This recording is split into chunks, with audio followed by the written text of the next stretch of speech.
yang mana-mana hari-hari tanya saya macam dia apa? Combo 116 V1 macam dia apa? Konsep silver merah merah. Hari ni saya terbuat silver merah Titan.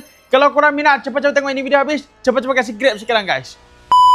Okey geng, macam biasa okey. Untuk combo ni ada bagi korang apa? Bagi korang cover set jenama Veloci merah Titan dah siap tanam, dah siap 2K untuk korang juga guys. Jangan lupa juga kita bagi apa? Suspension system Untuk depan kita bagi apa? Kita bagi jenama PPR Racing Forklift full chrome dah siap luas 1.5 inci untuk korang. Dan untuk belakang kita bagi apa? NLK monoshock color hitam premium gold untuk korang juga guys. Combo bawah RM2,000 mesti orang tanya saya, ada apa korang lagi boleh dapat? Maya biasalah kita bagi apa?